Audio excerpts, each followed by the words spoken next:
Content warning. Hi, I'm Joelle, and welcome to Pepperscotch Content Warning. I still haven't yet had caffeine. I also don't feel like putting on concealer, so that's the reason for the glasses. Forgive me for that reflection. Oh Jesus, I'm gonna try to keep my face centered. So I am recovering from a social media scroll addiction. Does that work a little bit better? Is that okay? I think this works. Okay.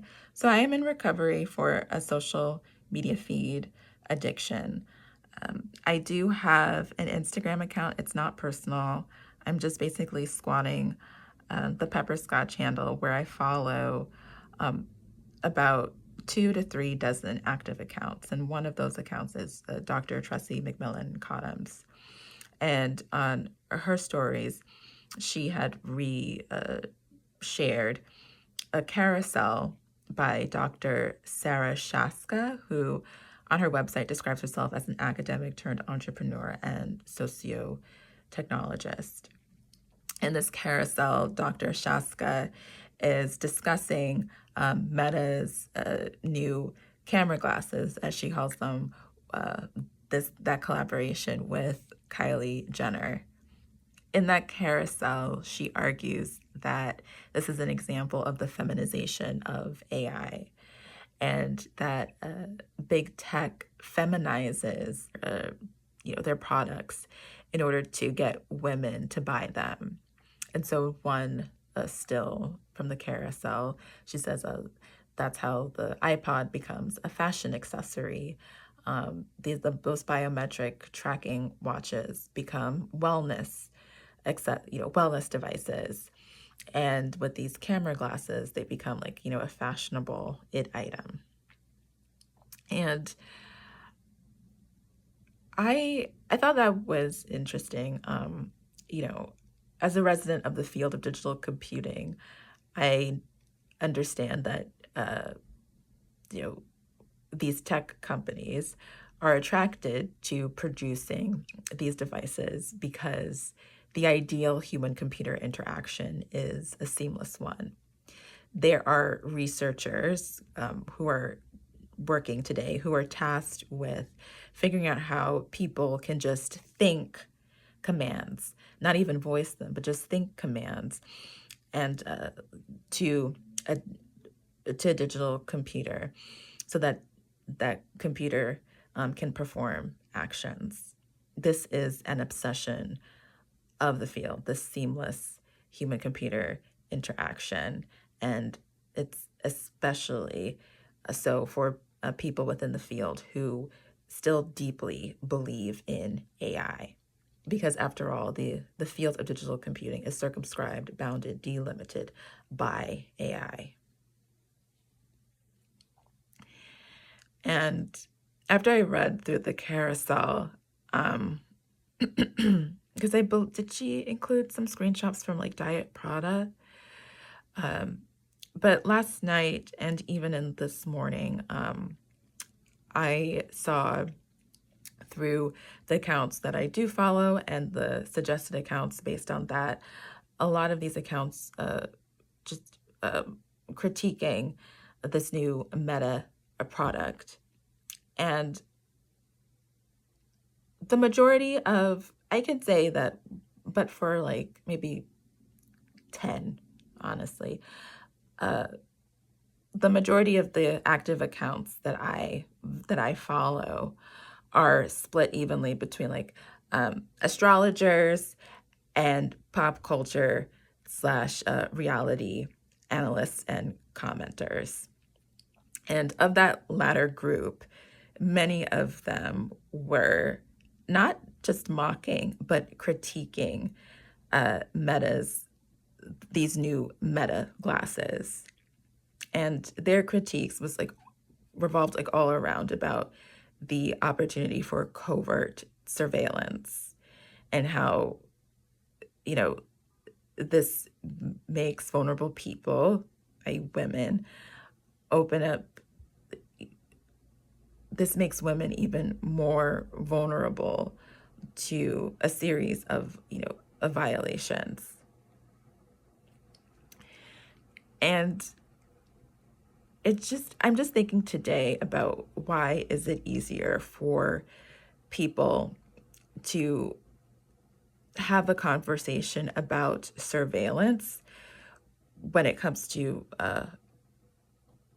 you know, these camera glasses. Smartphones are an incredibly effective co- surveillance surveillance device. I, like many women, have been recorded during an intimate moment when a guy pulled out a phone as big as my face, and started recording me. Yeah, and many women have experienced that violation, that assault, and there was nothing covert about it. Nothing covert about it at all. And so we can have this conversation about, you know, this kind of surveillance, before this announcement. But why is it easier for people to grasp these ideas when it comes to camera glasses? And I think it's because of where the device is in relation to the body. Even though the smartphone is a very effective tool for, um, sur- surveillance, um, it's still not part of the body. Yes, we carry these phones with us all the time, but it's not actually sitting on our face. And socially, we need socially, I need a phone. I need a smartphone. But physiologically, I need glasses. These are prescription lenses, and I feel very fancy whenever I wear them because I think it's very fancy, the height of elegance to have prescription sunglasses. But yeah, I need glasses. I have a pretty high prescription. I need glasses to move safely through the world. And so because of that, I think because of what I think because people who wear glasses need them. Like, yes, there are people who, just wear glasses for, fashion, but most people you're wearing glasses because you either need to protect your eyes or because like you need to see the world in front of you. And, you know, glasses become part of your face. When I think about, public figures, actors, performers, congressional representatives, when they present themselves wearing glasses, the image that comes to mind is their face wearing these glasses. In my mind's eye, I don't see myself wearing glasses, but I know that when people think about Joelle, they think about my large frames. And so I think it's that. So I think it's because of the relation of the device to the body and how the camera glasses can become more easily stapled onto not just your body, but also your identity, people's idea of you.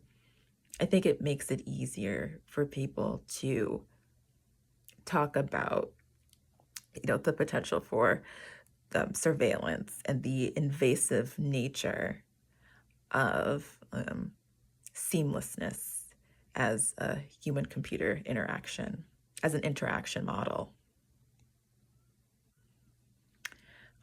So, yeah.